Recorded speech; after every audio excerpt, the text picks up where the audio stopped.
designed the Trooper, we knew that we wanted somebody who really touched on that fantasy of playing the Stormtrooper, of playing the Clone Trooper, but we also knew that that was kind of a limited box, and we wanted to expand that because, let's face it, Stormtroopers die a lot. That's what they exist to do. We wanted somebody bigger and more heroic than that. So we start out with our basic Trooper, which is your basic armor set. That's pretty much an homage to the Clone Trooper and the Stormtrooper. And then we go both directions with it. We take it down to kind of what the Rebel troopers and the Rebel soldiers, like you see on the Tantive 4, you see them on the Hoth Trooper, the Republic, the guys with the backpacks and the goggles. And then we gradually ramp you up past the armor and really start pushing the more intense looks. A big part of the Trooper has been that they're more aggressive than the Jedi. They aren't bound by this code necessarily. They have regulations, they have rules, obviously. This is the Republic, but they are very aggressive in defending the Republic. They will go out of their way to attack the Empire, to attack their resources, their personnel, their weapons, to make sure that this is not just a fair fight, that the Republic is going to win this fight at all costs. What we really wanted was somebody who brought that sort of military point of view, which is, on one hand, he is an officer in the Army, and on the other hand, war is hell. And sometimes you have to actually make the tough choices in order to get the stuff done.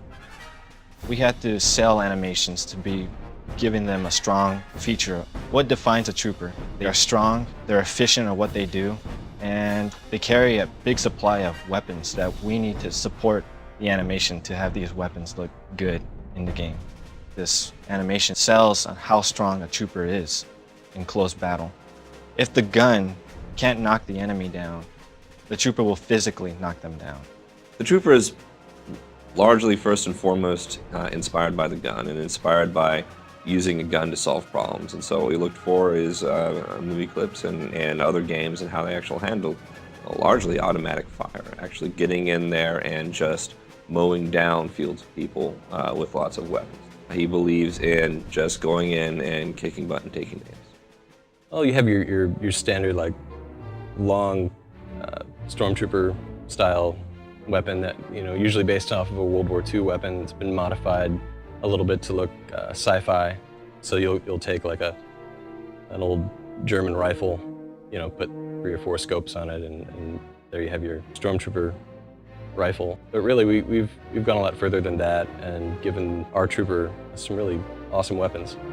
Technology is obviously a big part of who the Trooper is and how the Trooper does his job. You've got this advanced armor with lots of special features, you've got advanced weaponry, and you need all of this to really operate the way that Special Forces troopers operate. Without a lot of support, without a lot of backup, all they have is their equipment, and they need to be able to rely on that to get them through.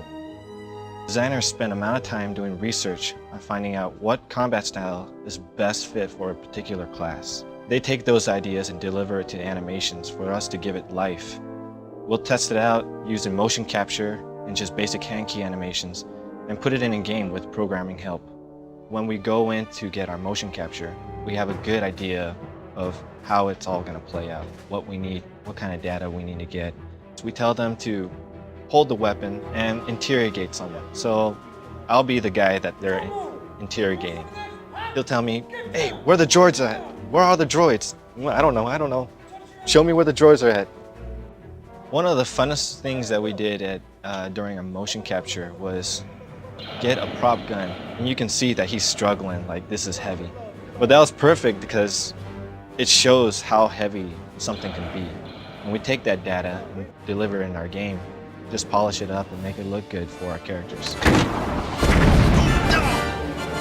I think one of the biggest challenges that the players are going to face when they're playing as a Trooper is choosing how they're going to fight this war. We've faced by an enemy that we know will do anything to win. They'll kill civilians, they'll poison the water, they'll salt the fields, all of that. There's nothing they'll hesitate to do. And when you as a player are faced with this enemy, you have to choose, are you going to fight fire with fire? Are you going to use their tactics against them to win this war? Or are you going to try to take the high road and risk losing everything? If people were asking me what class they should play in the Old Republic, I would have to say don't underestimate the Trooper, because it's just so satisfying to go in and all guns blazing, to go in and clear a room with grenades, clear the room with fire bombs and sticky grenades, and get the stuff done through just superior firepower.